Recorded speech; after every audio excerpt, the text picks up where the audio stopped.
모두가 끝났다고 믿는 그때 진짜 이야기는 시작됐습니다. 강재인은 마음 한구석이 요란하게 울리는데도 겉으로는 평온한 척 숨을 고르려고 했어요. 은호를 잃은 뒤로 시간은 늘 삐걱거렸고 웃음은 입술 근처에서만 맴돌다가 사라지더라고요. 사람들은 끝났다고 말했는데요. 정작 제인은 끝이라는 단어가 얼마나 가벼운지 그제야 알았어요. 끝이라고 믿는 순간 빈자리를 파고드는 건 늘 또 다른 시작이었거든요. 황기찬은 밤마다 잔을 비웠는데요. 술이 죄책감을 씻어낼 리가 없다는 걸 알면서도 손이 먼저 움직였습니다. 눈만 감으면 계단 가장자리, 미끄러지는 발, 가볍지 않은 충격음이 순서대로 재생됐고 그 장면이 목을 조여왔다고 하더라고요. 내가 정말 그랬던 건가? 혼잣말로 뱉고는 스스로가 낯설었습니다.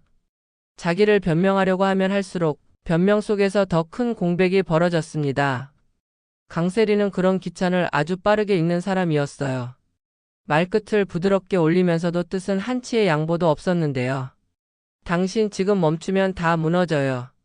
나도 당신도 이 집도요. 그 말투가 이상하게 친절해서 오히려 기찬은 더 불안해졌습니다. 세리의 미소는 위로라기보다 선택지를 지우는 지우개 같았거든요. 괜찮아, 내가 다 정리할게. 당신은 가만히 있어. 이런 말이요, 듣기엔 달콤한데 막상 삼키면 쓰더라고요. 황나라는 언니처럼 의지했던 세리의 눈빛에서 요즘 자꾸 성광 같은 걸 봤습니다. 묘하게 차갑고 더 묘하게 조용했어요. 그래서 어느 날 탁 내뱉었죠. 언니, 우리 진짜 같은 편 맞아? 세리는 미소로 대답을 대신했는데요. 바로 그 미소가 답이라는 걸 나라도 알아버렸어요. 그날부터 나라는 세리의 말 한마디, 고개 끄덕임 한 번도 메모하듯 머릿속에 적어두었고 작은 이상함들을 포개기 시작했어요. 제이는 지호방 정리하다가 서랍 맨 안쪽 손끝이 닿기 힘든 틈에서 낡은 종이 한 장을 꺼냈어요. 별표들 사이로 숫자가 섞여 있었는데요. 대충 끄적였다고 보기엔 이상하게 규칙적이었어요. 제이는 종이를 쥔 손이 미세하게 떨리는 걸 느꼈죠. 은호가 뭔가 숨길 때 습관처럼 별표를 붙였다는 사실, 그 사소한 습관이 급히 살아났거든요. 별표의 모서리마다 아이의 숨이 맺혀있는 기분이 들었어요. 김도윤은 종이를 오래 들여다보더니 조용히 고개를 들었어요. 숫자 배열보다 별표의 간격이 메시지네요. 단순 잠금이 아니라 기억에 대한 좌표 같아요. 제인이 눈을 깜빡였죠. 도윤이 덧붙였어요. 누군가에게 나를 잊지 마라고 말하는 방식이 사람마다 다르잖아요. 은호에겐 별표가 그랬던 것 같아요. 제이는 그 말을 듣는 순간 목뒤가 뜨겁게 달아올랐습니다. 슬픔은 늘 예상보다 훨씬 촘촘하게 숨어 있었어요. 그 무렵 황기만은 동생을 불러 세웠어요. 너 언제까지 모른 척할 거냐? 기찬은 대답을 늦췄고 기만은 한 박자도 기다려주지 않았죠. 도희일도 은호일도 내 그림자에서 시작됐다는 얘기 다 돌아다닌다. 이 집안 더 붙들고 싶으면 지금이라도 입을 열어라. 기찬은 둘 사이에 오래된 금이 또렷해지는 소리를 들었습니다. 숨긴 게 아니라 감당이 안 됐던 거야. 내뱉고 나니 더 초라해졌는데요. 기만의 눈빛은 차갑게 식어 있었어요. 감당 못하는 게 죄보다 가볍다는 뜻은 아니야. 형제는 그날 대답 대신 침묵을 나눴죠. 침묵이 때로 말보다 사람을 더 멀어지게 한다는 걸 두 사람 모두 알면서도요. 제인과 도윤은 별표 종이의 간격을 좌표처럼 옮겨 오래된 휴대전화를 열어봤어요. 잠금은 몇 번의 실패 끝에 풀렸고 화면 속의 영상 하나가 조용히 떠올랐는데요. 계단 난간을 스치며 흔들리는 프레임 속에서 도희가 서류 가방을 들고 서 있었고 그 뒤에 황기찬과 강세리가 겹치듯 비쳤어요. 마지막 몇 초에 반사유리 너머로 낯선 실루엣이 미세하게 슬며시 걸려 있었는데요. 도윤이 멈춘 프레임을 더 확대하며 말했어요. 반지. 흔한 디자인 아니에요. 각도와 빛 때문에 흐릿하지만 베젤 라인과 각이 독특하죠. 제이는 단어 하나하나를 집게로 집듯 마음속에 눌러 담았어요. 반지. 각. 각도. 나 지금. 정윤이는 오성의 이름을 들었을 때 놀라기보다 오래 들고 있던 짐을 잠깐 내려놓는 사람처럼 한숨부터 쉬었어요. 오성이는 선을 넘는데 망설임이 적은 아이였지. 좋은 뜻으로 선을 넘은 적도 있었는데 그게 습관이 되면 결국 방향을 잃더라고. 윤희의 말투는 담담했는데요. 담담함은 슬픔이 오래된 사람의 무기라는 걸 보여주었어요. 도윤은 어머니에게 짧게 고개를 숙였죠. 가족이어서 더 정확해야 합니다. 윤희가 고개를 끄덕이면서도 손가락 끝을 꼭 쥐고 있었어요. 피부치를 의심하는 일이 얼마나 뼈아픈지 제이는 그 손등을 보고 이해했어요. 황나라는 YL 내부 백업 서버에서 CCTV 원본을 복원하는데 성공했는데요. 빈칸처럼 비어있던 몇 초 사이에 작은 동작 하나가 포착됐어요. 손이 난간을 훑고 지나가는 각도, 누군가 무엇을 건네는지 혹은 치우는지 분간이 어려운 그 움직임. 그러나 아는 사람은 알아보는 흔적이 있었습니다. 나라는 영상에 시간축을 들었다 놨다 하면서 속삭였죠. 여기 있대. 언니, 이 손동작 그냥 우연으로 보이지 않는데요. 제이는 화면보다 나라의 눈빛에서 먼저 확신을 읽었어요. 의심이 믿음으로 바뀌는 순간의 표정은 닮아 있었거든요. 강세리는 그날 밤 흉기를 꺼내 들고도 한참을 가만히 있었습니다. 손끝이 미세하게 떨렸는데 이상하게 그 위로 평온이 내려앉더라고요. 끝내야지. 내가 끝내야 해. 입술을 다문 채 그렇게 중얼거리면서도 한편으로는 누군가 자신보다 먼저 끝낼까 봐 두려웠습니다. 끝내는 방식이 권력자에게 주어진 마지막 호흡이라는 걸 세리는 오래전부터 알고 있었어요. 그날 저녁 강규철과 자영은 제인에게 따뜻한 반찬을 더 얹어주었죠. 먹고 힘내자. 말이 짧을수록 마음이 깊을 때가 있더라고요. 아버지 강규철은 문 밖에서 딸이 혼자 중얼거리는 걸 몇 번 들었는데요. 무서우면 무섭다고 하자. 대신 멈추지는 말자. 그렇게 혼잣말을 하던 제인의 등을 바라보며 규철은 등에 손 한 번 얹어주지 못한 걸 밤마다 후회했습니다. 자영은 설거지를 하다가도 수건을 쥔 손을 내려놓고 멍하니 서 있곤 했고요. 아이 사진이 걸린 벽 앞에서 오래 서 있었다고 했습니다. 다음 날 김보람이 학교에서 돌아오자마자 윤희에게 조심스럽게 말문을 텄어요. 이모, 병원 뒷문 쪽으로 상자 들고 간 아저씨 봤는데요. 반지가 반짝이었어요. 이상하게 각이 뾰족했는데 어린아이 특유의 솔직함이 때로 어른들의 맹점을 정확히 찌르더라고요. 도윤은 그 말을 듣고 출입 기록을 다시 확인했어요. 시간대가 맞았고 화면 밖에서 사라졌던 몇 초의 빈칸이 보람의 한마디로 채워지는 느낌이었죠. 황기찬은 그 무렵 세리에게 마지막으로 물었습니다. 우리가 이긴다고 해도 무엇이 남을까? 세리는 주저하지 않았어요. 살아남죠. 살아남으면 나머지는 수습할 수 있어요. 기찬은 그 대답이 너무 완벽해서 오히려 공허하다고 느꼈습니다. 살아남는 게 전부면 자신이 지금까지 무너뜨린 것들의 이름은 어디에 놓아야 하는지 알 수가 없었거든요. 그날 새벽 그는 낯선 번호로 전화를 걸어 짧게 말했어요. 말하겠습니다. 제가 알고 있는 걸. 말이 끝나기도 전에 가슴이 내려앉는 느낌이 들었습니다. 그 직후 모르는 번호에서 문자가 도착했어요. 지금 말하면 당신만 무너져요. 생각하세요. 당신만이라는 단어가 이상하게 오래 남았습니다. 언제나 같이 무너지자는 말을 듣던 세상에서 당신만 무너진다는 경고는 묘하게 덤덤했거든요. 기차는 처음으로 무너지는 순서가 중요하지 않을 수도 있다고 생각했습니다. 제인과 도윤은 별표 종이 옆면에 연필로 남긴 아주 옅은 흠집까지 살폈는데요. 은호가 메모를 접었다 폈다 하면서 만든 자국이 좌표의 보조선 역할을 하고 있었어요. 아이들이 남기는 우연이 사실 제일 정교할 때가 있어요. 도윤이 웃듯 말하자 제인도 잠깐 웃었어요. 웃음이 돌아오면 사람이 생각보다 멀리 걸어갈 수 있더라고요. 그때 황나라가 서류 봉투를 하나 더 내밀었어요. 이건 제가 본 거예요. 세리는 나를 의심하지 않거든요. 그게 실수죠. 봉투 속엔 시간대 기록표, 교체된 하드의 원래 이미지 추출본, 그리고 출입증 로그가 순서대로 정리돼 있었어요. 나라의 손끝이 조금 차갑게 식어 있었는데요. 제이는 그 손등 위에 자기 손을 포개며 말했어요. 고마워. 위험하면 바로 빠져. 나라는 고개를 끄덕였지만 눈빛은 단단했어요. 오래 못 참아요. 그래서 빨리 끝내야 해요. 정호성은 윤희 앞에서 한동안 말이 없었고 끝내는 고개를 떨군 채 고백했어요. 내가 직접 밀진 않았어. 그 자리에 있었고 상황이 커지지 않게 정리하자고 했어. 윤희가 한숨을 길게 쉬며 물었습니다. 그 정리가 누구의 숨을 끊었는지 생각은 했니? 오성은 대답 대신 입술을 깨물었어요. 도윤은 외삼촌을 똑바로 보며 말했어요. 이제는 기록으로 말하세요. 말은 바뀌지만 기록은 남아요. 오성은 고개를 끄덕였는데 그 끄덕임이 이상하게 희미했어요. 사람은 진실 앞에서 가장 어린 얼굴로 돌아가더라고요. 그리고 마침내 K.M.의 이름이 표면 위로 떠올랐어요. 강미란. 처음엔 믿기 어려웠어요. 제인에게는 드문 버팀목이었으니까요. 미라는 늘 현실적인 조언을 아끼지 않았고 서류에 밝았고 판단이 빨랐죠. 도윤은 장부 흐름을 추적해 수차례 우회 송금의 끝을 보여줬어요. 해외 페이퍼 컴퍼니의 서명과 그 서명을 대신한 대리인의 위임장, 그리고 YL 승인 라인과 묘하게 겹치는 타임라인. 모든 선이 일정한 각도로 같은 지점을 가리키고 있었습니다. 미란 씨가 연결고리였어요.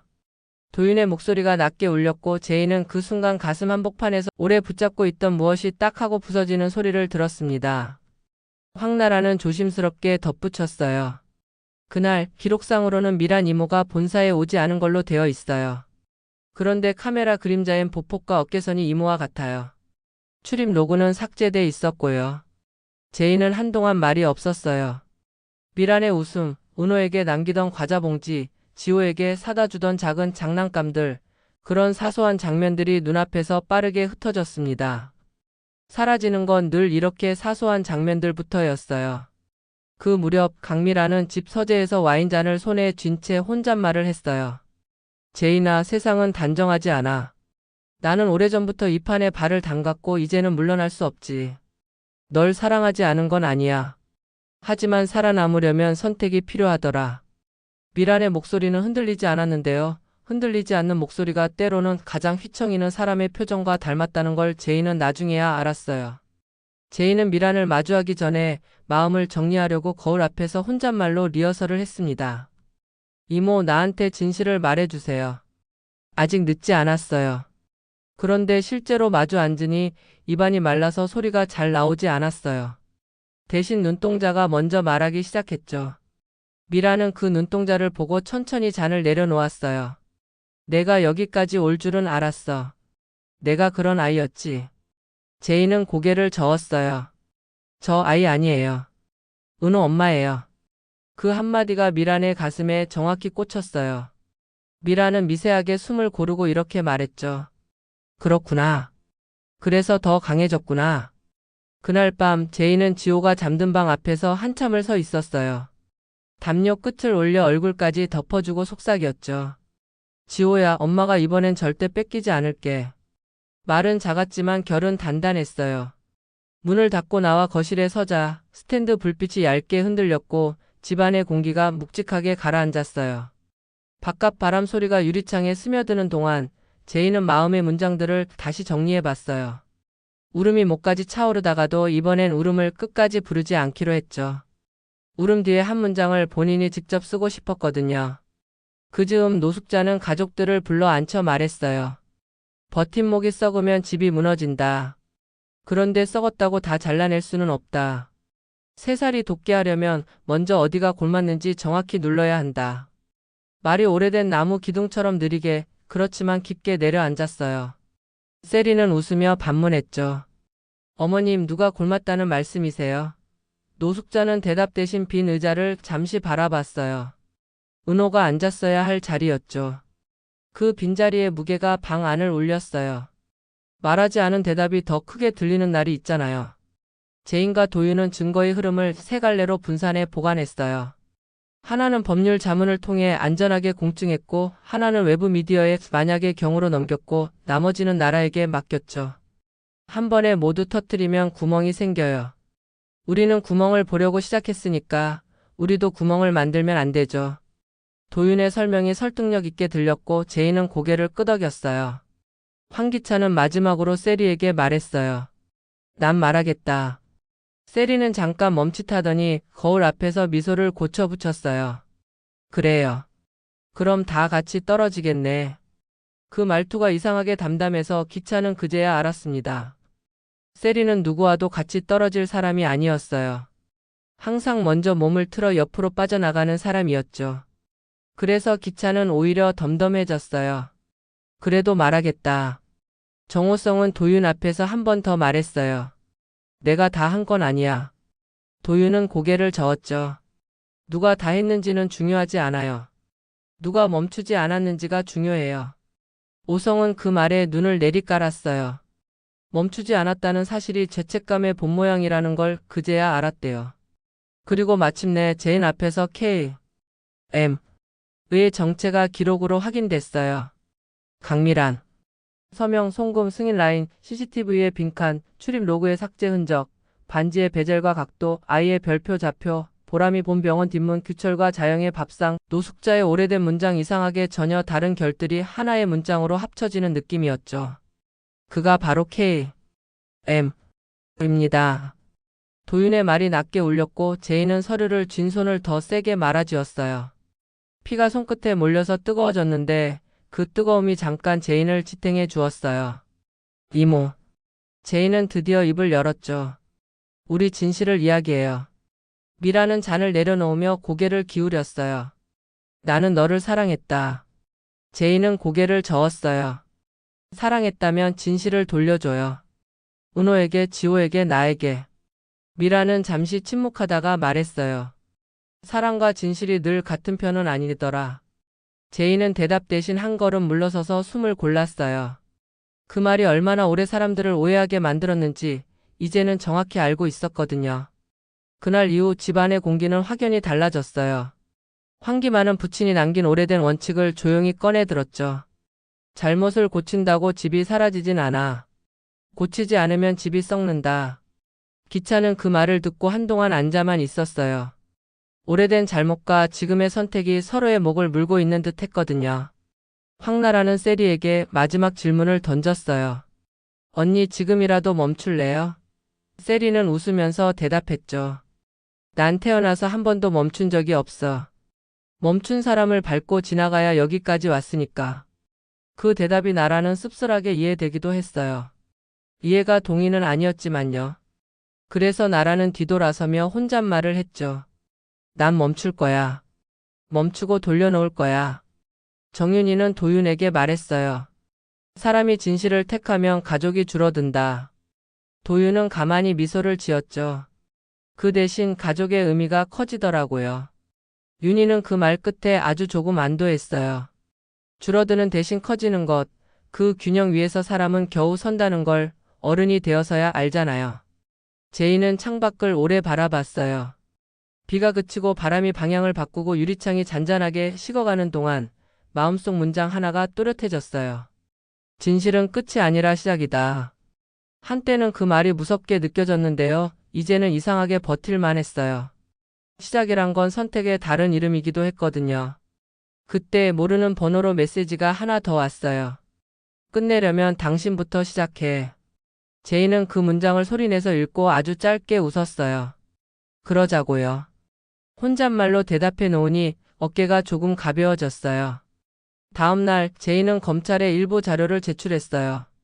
모두가 기다리던 결정적인 순간처럼 보였지만 제이는 일부만 내는 걸 택했죠. 한 번에 다 쏟아내면 누군가는 도망친다. 도윤이 고개를 끄덕였어요. 우리는 도망칠 수 없게 길을 막아야 해요. 길을 막는다는 건 단지 벽을 세우는 일이 아니라 사람들이 지나갈 수밖에 없는 문을 정확한 시간과 위치에 두는 일이더라고요. 그날 저녁 강세리는 또 다른 전화를 걸었어요. 정리해. 오늘 안으로. 짧은 문장들이 지시처럼 흘렀고 누군가는 그 지시를 살아남기로 번역했죠. 그러나 그 번역이 이번에는 통하지 않을 거라는 걸 그녀는 아직 몰랐어요. 깊게 숨기면 숨길수록 숨은 자리의 모양이 더 선명해지는 법이거든요. 지호는 평소처럼 엄마에게 물었어요. 엄마, 오늘은 장화 말고 운동화 신어도 돼요? 제이는 웃으며 고개를 끄덕였죠. 그래, 오늘은 괜찮아. 그 평범한 대화가 집안을 환하게 밝혔어요. 평범함이 얼마나 귀한지 잃었다 되찾아보면 비로소 알게 돼요. 자영은 부엌에서 수프를 데우고 규철은 신문을 넘겼는데요. 그 사소한 소리들이 제인을 붙들어 주었어요. 밤이 깊어질수록 사람들의 마음은 각자의 자리에서 조용히 흔들렸어요. 세리는 흉기를 서랍맨 아래에 다시 밀어넣었고 오성은 정리라는 이름의 변명을 입안에서 버렸고 기차는 핸드폰을 내려놓고 손을 모았고 김하는 창틀에 기대어 빈 의자를 바라봤죠. 나라는 주머니 속에 작은 USB를 꼭 쥐었고 윤희는 묵주를 조금 더 세게 감았어요. 도윤은 마지막으로 파일 이름을 점검했고 제이는 서랍 속 별표 종이를 봉투에 넣어 가슴 가까이에 두었어요. 문장 하나가 모두의 마음을 같은 방향으로 끌어당기는 밤이었어요. 끝이라고 믿는 순간 시작이 문고리를 돌린다. 누군가의 입에서 나온 말이 아니었지만 모두가 같은 문장에 고개를 끄덕였죠. 마침내 제이는 여전히 떨리는 손으로도 확실하게 문을 잡을 수 있다는 걸 알게 됐어요. 두려움이 사라진 게 아니라 두려움과 같이 걷기로 했다고 했습니다. 은호의 별표가 가리킨 방향은 애초에 멀리 있지 않았으니까요. 가장 가까운 곳, 가장 미세한 간격, 가장 무심한 일상. 거기서 진실은 늘 조용히 손을 들고 있었어요. 제이는 차가운 숨을 깊게 들이마셨어요.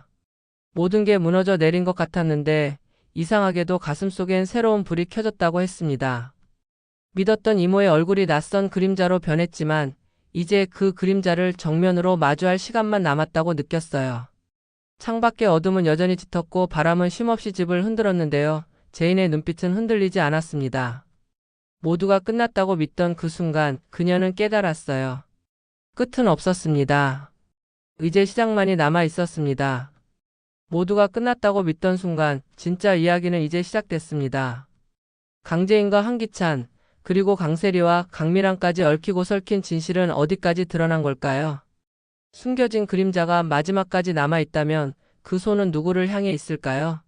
여러분은 어떻게 생각하시나요? 그리고 다음 화에서 드디어 밝혀질 진짜 진실 놓치지 마시고 끝까지 함께 해주세요. 이상 드라마 여왕의 집이었습니다. 시청해주셔서 감사합니다.